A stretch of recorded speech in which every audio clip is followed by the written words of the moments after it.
घर के दहलीज पे कदम रखते ही भीनी भीनी पकवान की खुशबू आने लगी। मैं जैसे ही अंदर पहुंचा तो देखा बड़ी और मंझली भाभी रसोई में तरह तरह के पकवान बनाने में बिजी हैं। माँ पापा को कल क्या बनेगा और नाश्ते और खाने में क्या क्या आइटम होगा वो बता रही थी। माँ मुझे देखते ही बोली, अरे बड़ी, मदन को जरा गुजिया और नमकीन देना, और हाँ, वो जो परी ने पास्ता और पिज्ज़ा बनाया है वो भी देना। मुझे समझते देर नहीं लगी, जरूर परी को रिश्ते के लिए कोई ना कोई देखने आ रहा है। उसी के स्वागत में ये तरह तरह के पकवान और परी की पिज्ज़ा पास्ता की क्लास दी गई होगी। मैं चुपचाप अपना बैग रैक के एक कोने में रखकर फ्रेश होने चला गया। वापस आया तो मछली भाभी नाश्ता लेकर खड़ी थी। माँ ने उसे घूरते हुए कहा, अब खड़ी रहेगी या चाय लाकर भी देगी? ऊपर से कल लड़के वाले आ रहे हैं। घर में इतना सारा काम है, जल्दी जल्दी हाथ चला, साफ सफाई भी करनी है। भाभी बुरा सा मुंह बनाते हुए रसोई की तरफ चल पड़ी। मैं खामोशी से तस्तरी में पड़ी हुई गुजिया, नमकीन और पास्ता को देख रहा था और माँ के कुछ बोलने का इंतजार। कुछ देर खामोशी के बाद आखिर माँ ने बोलना शुरू कर ही दिया। कल परी को देखने लड़के वाले आ रहे हैं, कल ऑफिस से छुट्टी ले लेना। माँ इतना कहकर मेरा मुंह देखने लगी। शायद उन्हें मेरे जवाब का इंतजार था, पर मैं खामोश रहा क्योंकि मेरे अंदर एक अजीब सी घुटन हो रही थी। मन ही मन सोचने लगा, माँ ने परी को 100 पीस ही बना दिया, पर कहीं ना कहीं वो भी सही तो है। परी की उम्र भी तो हो गई शादी की, उसके साथ की लड़कियों की शादी भी तो हो चुकी है और वो सब एक दो बच्चे की माँ भी हैं। आज सुबह से ही बड़ी और मंझली भाभी भाग भाग कर काम कर रही थी।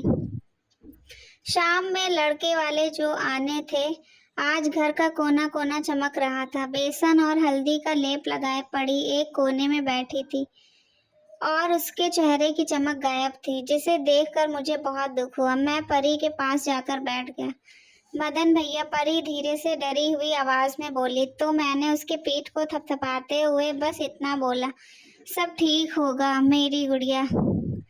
पर अंदर ही अंदर कहीं ना कहीं मैं भी डरा था, कहीं उन्होंने भी ना कर दिया तो मेरी मासूम बहन का दिल और हिम्मत दोनों टूट जाएगी। पर होनी को कौन टाल सकता है। यहाँ से भी ना की हुई खबर आई और परी के साथ साथ पूरे घर वालों की हिम्मत टूट गई। अब माँ को अपने फैसले पर अफसोस हो रहा था। माँ को लगता था कि क्या होगा, परी को पढ़ा लिखा कर 3 भाई की छोटी बहन है, इतनी जमीन जायदाद है, कोई भी शादी कर लेगा। परी माँ के बातों में बहकती गई। शुरू शुरू में बहुत रिश्ते आए तो परी ने सबको इनकार कर दिया। मैंने उसे बहुत समझाने की कोशिश की, मर्द वो होता है जो अपनी पत्नी की इज्जत करे, पर उसने अपने दिमाग में अपने जीवन साथी की एक अलग ही तस्वीर बना ली थी, जो उसे आने वाले रिश्ते में नहीं दिखता। धीरे धीरे रिश्ते भी आना बंद हो गए। अब परी की उम्र भी बढ़ने लगी, जिसकी झलक उसके चेहरे पर साफ दिख रही थी। अब लड़के वाले उसे मना करने लगे, जिसने उसे चिड़चिड़ा बना दिया। अब उसका आधा वक्त भाभीियों से लड़ने में जाता। इस रिश्ते की नाह ने मेरी भी हिम्मत तोड़ दी। मैंने नीलू के पिता से वादा किया था, जैसे ही परी की शादी होगी मैं नीलू से शादी कर लूंगा। आखिर वो 2 साल से इंतजार कर रहे हैं और कब तक करेंगे। मन में अजीब सी बेचैनी थी। रात में नींद नहीं आ रही थी। बार बार दिमाग में नीलू का मासूम चेहरा घूम रहा था। पहली बार जब वो ऑफिस आई थी, गुलाबी सूट और हल्के मेकअप में डरी सहमी, पता नहीं, उसे देखते ही दिल जोरों से धड़क उठा। ऐसा लगा जैसे अभी बाहर आ जाया। वो तो अक्सर इसी बहाने में रहता कि किसी तरह उससे बात हो जाए। जब वो कुछ बोलती तो ऐसा लगता जैसे मोती झड़ रहे हों। वो दिन बेदिन मदन को और दीवाना बनाती जा रही थी। बहुत प्यार करता था नीलू से, किस मुंह से उसे मना करेगा। वो भी कितना प्यार करती, उसकी हर छोटी छोटी खुशी का ख्याल रखती। पर सच्चाई तो यही है, जब तक परी की शादी नहीं हो जाती वो नीलू नीलू को नहीं अपना सकता। कब तक उसे झूठी उम्मीद में बांध कर रखेगा। उसके माँ बाप के भी कुछ शौक अरमान होंगे। कब तक वो अपनी खुशी के लिए उनके शौक अरमानों का गला घोटते हैं। वो नीलू से अलग होने की बात पर ही सहमत रहता रहा था और खुद को अंदर ही अंदर मजबूत कर रहा था। पर हकीकत यही थी कि वो अंदर ही अंदर बिखर रहा था। उसे अचानक से घुटन होने लगी। वो उठा और घर से बाहर निकल गया। सड़कें सुनसान थीं। आवारा कुत्तों के अलावा एक दो मुसाफिर थे जो अपनी मंजिल की तरफ जा रहे थे। एक मदन ही था जिसे मंजिल का पता नहीं। रात के 3 बज चुके थे। वो थक कर चूर हो चुका था। बिस्तर पर गिरते ही वो बेसुध हो गया। सुबह आँख खुली तो दिन के 8 बज चुके थे। मदन हर बराते हुए, माँ मुझे ऑफिस जाने में लेट हो गई। अब आपने मुझे जगाया क्यों नहीं? इतना कहते हुए टॉवल लेकर बाथरूम की तरफ भागा। ऑफिस में लंच ब्रेक हो चुका था। नीलू और मदन कैंटीन में बैठे थे मगर मदन की पलकें झुकी थी। नीलू हंसते हुए बोली, क्या हुआ? क्यों लड़की की तरह शर्मा रहे हो? नीलू, मुझे तुमसे कुछ कहना है, प्लीज तुम दिल पर मत लेना। वो कुछ कहता इससे पहले नीलू ने अपनी नाजुक सी उंगली उसके होठों पर डाल दी। मदन, मैं तुम्हारा इंतजार जिंदगी भर कर सकती हूँ, इस उम्मीद में कि आज ना कल तुम मेरे होगे। प्लीज मुझसे मेरे इंतजार का हक मत छीनो। मैं चाहकर भी कुछ बोल नहीं पाया। वक्त गुजरता गया। परी के लिए कोई ना कोई रिश्ता आता रहा। कभी परी तो कभी लड़के वाले उसे रिजेक्ट करते रहे।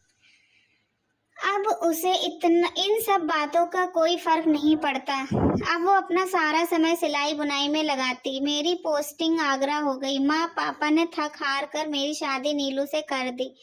आज मैं 1-2 साल की गुड़िया का बाप हूँ। परी ने शादी ब्याह के झंझट से निकलकर खुद को अपने पांव पर खड़ा कर लिया। परी को सिलाई कढ़ाई आती थी। उसने खुद का बुटीक खोल लिया। परी का नीलू से बनता था। परी ने नीलू से काम चलाऊ पढ़ाई भी सीख ली। सब अच्छा चल रहा था, पर कहीं ना कहीं माँ को परी के अकेलापन खाए जा रहा था। और मुझे भी, मैं जितनी कोशिश कर सकता था करा, पर रिजल्ट 0। अब समझौते वाले रिश्ते आ रहे थे। किसी का डाइवोर्स तो किसी की बीवी, जिसके लिए परी बिल्कुल राजी नहीं थी। संडे का दिन था। सब फुर्सत में थे। पापा और टीवी पर न्यूज़ देख रहे थे। नीलू और भाभी घर के काम काज में बिजी थे।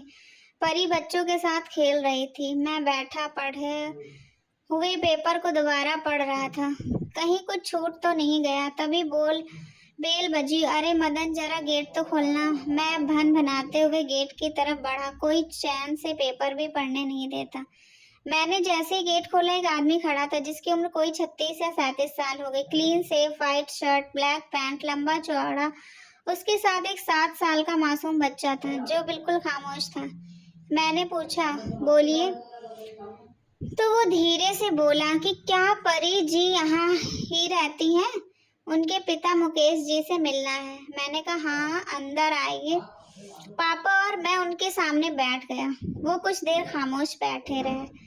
उसके बाद उसने जो बात कही, हम लोगों के पांव से जमीन हिल गया। वो खुशी में था या शौक में, पता ही नहीं चला। नरेन एक कॉलेज में प्रोफेसर था। उसकी पत्नी का डिलीवरी टाइम देहांत हो गया। उसके 2 बच्चे हैं। एक 7 साल का बेटा चिंटू, एक साल की बेटी नायला। दोनों की मुलाकात अक्सर पार्क में होती। जब दोनों बच्चे को घुमाने के लिए निकलते, धीरे धीरे दोनों में बातचीत होने लगी। नजदीकियां कब प्यार में बदली पता ही नहीं चला। परी को उनके बच्चों से बहुत प्यार है और उन्हें पर लगता है परी एक पत्नी के साथ साथ एक अच्छी माँ भी बन सकती है। सब खामोशी से बात सुन रहे थे। जब नीलू ने परी की तरफ देखा तो वो नजरें नीचे किए मुस्कुरा दी। कहीं ना कहीं माँ को उनके 2 बच्चों की बात खटक रही थी, पर मैंने और नीलू ने उन्हें समझाया तो वो समझ गई। क्योंकि बात यहाँ समझौते की नहीं, परी के प्यार की थी। परी का रिश्ता तय हो गया तो मैंने आखिर उससे पूछ ही बैठा कि क्या नरेन ही था वो राजकुमार जिसके लिए वो बैठी थी? तो वो शर्मा गई। परी की शादी हो गई। सिंपल शादी समारोह में परी और नरेन की शादी हुई। नरेन को ज्यादा धूमधाम पसंद नहीं। नरेन एक अच्छा पति और एक अच्छा इंसान साबित हुए। उन्होंने परी का सम्मान किया और परी ने भी माँ और पत्नी दोनों का फर्ज पूरा किया। परी ने खुद का बच्चे नहीं किए, वह कहीं उसके ममता में खोट ना हो जाए। नीलू भाभी और माँ ने उसे बहुत समझाया, खुद नरेन ने भी, पर वो अपने फैसले से थोड़ी भी नहीं हिली। अब परी की बात परी हो जाने आखिर में परी को अपने सपनों का राजकुमार मिल ही गया। बहुत लोगों ने इस रिश्ते को समझौते से देखा, पर हकीकत तो यही है, जिससे प्यार होता है उसकी उम्र रंग से कोई फर्क नहीं पड़ता।